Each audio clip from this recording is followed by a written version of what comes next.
Èèyàn mi ẹ wá gbọ́ òfófó mo ti gbé dé mo tún ti gbọ́ òfófó dé láàárọ̀ yìí ẹ wá gbọ́ òfófó yìí. Mo tiẹ̀ fẹ́ sọ kíní kan. Ọbẹ̀ Àtíkù náà tún ti reply Jagara òdì o. Ó ní kílẹ̀nù ni. Etí aláàbí gbẹdàgbẹ́ ẹjẹ́ àjọgbọ́ ní ìsì tí mo gbé wá. Mo fẹ́ kẹ́ ẹjẹ́ àjọ òfin. PDP, APC, gbogbo wọn bára wọn jàjà. Bí PDP ṣe ń jà, l'APC ń jà. Wọ́n wá ń lo àwọn kan mọ́ ìjọba ara wọn jà. Tẹ́yìn dẹ̀rù pé òtítọ́ ni wọ́n ń ṣe. Ẹ̀yin ò mọ̀ wá forí gbára yín. Ẹ̀yin ò mọ̀ búra yín. Wọ́n wá ń lo politics. Divide and rule fún yín. Divide and rule náà lò.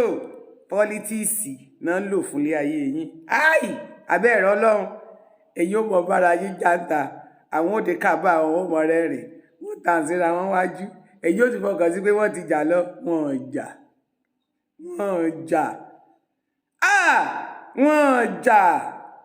Wo fídíò yìí.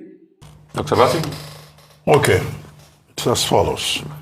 In that statement by Frank Shaibu, responding to the presidential candidate of the All Progressives Congress, APC, on behalf of his boss, the PDP presidential candidate, well, I mean, I was shocked that Frank Shaibu has such level of toxicity within him, because he not only threw kitchen utensils at Asiwaju Bola Ahmed Tinubu of the APC, he removed the whole sink and threw in his face.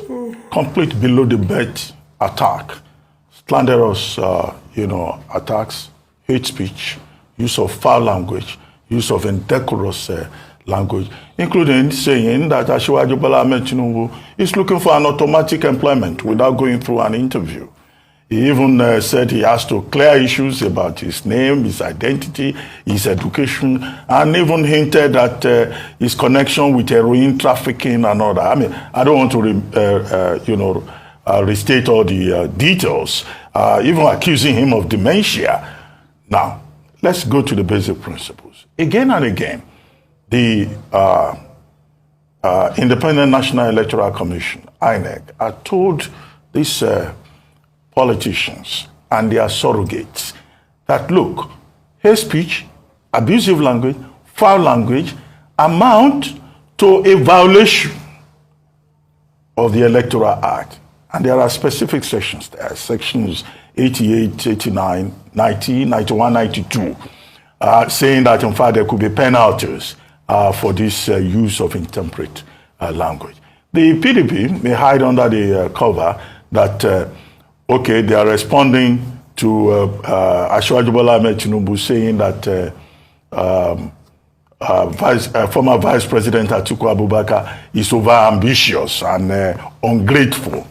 And hence, they've come at him with the kitchen sink and everything else inside the kitchen, including knives, and threw everything at him. But, you see, we have to go to the basic principle that this business or campaign must be conducted in a civil manner, in a decorous manner, without, the politicians abusing each other. Nigerians are not interested in abuse. Nigerians are interested in how they want to solve the problem that Nigerians face going forward. The PDP spokesperson, speaking on behalf of his boss, says, Asiwaju Bola Ahmed Tinubu does not want to come for a debate, and that they are inviting him to a full television interview. Okay, that may be excused, but all the other argumentum ad hominem in that statement, I think it's simply overboard. The second point is that this proves the point that some people have made, that perhaps the surrogates of the presidential candidates, their spokespersons, should also be made to sign peace accord. Because violence takes many forms. Sometimes some people can have diarrhea of the mouth that can cause violence.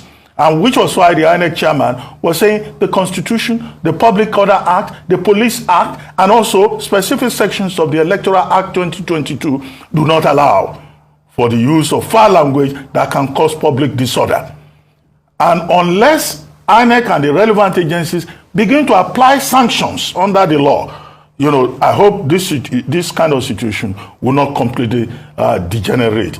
The Tinubu camp has not yet responded to this attack, but I don't know what they are going to throw. Maybe they too will enter the kitchen and look for whatever weapons are still available and throw back. But that's not what Nigerians want. That's not what the guidelines and the relevant laws recommend. So maybe the surrogates will also have to sign a peace accord. The third point. The presidential candidate of the PDP was saying that, perhaps Asiwaju Bola Ahmed Tinubu should be given the honor of the Grand Comedian of the Federal Republic of Nigeria. Well, the only man I know who bears that title, GCFR, is Gbenga Adeyinka the First, the popular comedian, who introduces himself as Gbenga Adeyinka the First, GCFR. But maybe there is still space for that. But you see, as a political attack, I think it's a bit off color. And we hope that, language, the place of language in political campaign will be something that, both the political leaders and their surrogates will pay specific attention to. It may provide entertainment, but it takes attention away from the major issues that concern us as a people. It takes attention away from the priorities that Nigerians have defined and that we continue to emphasize and underline on this program, namely issues about the economy, issues about infrastructure, issues about the future of Nigeria.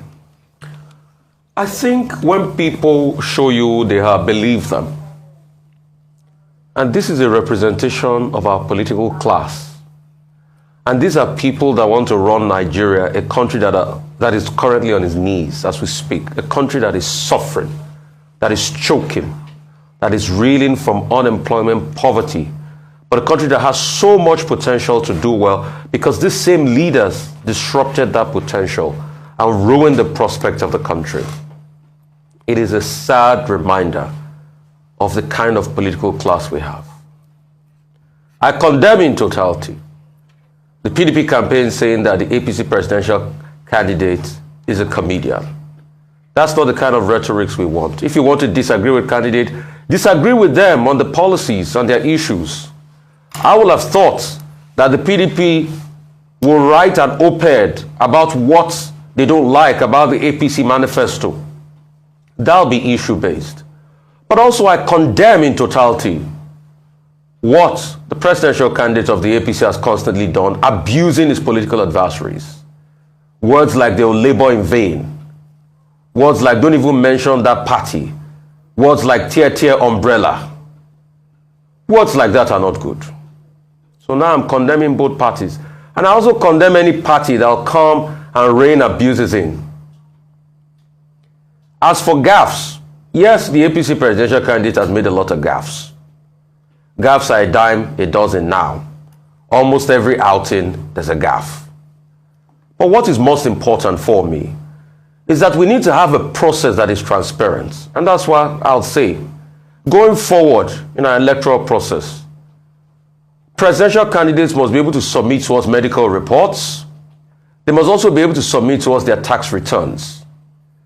Because you see, if you want to get into a university in Nigeria, you'll do medicals.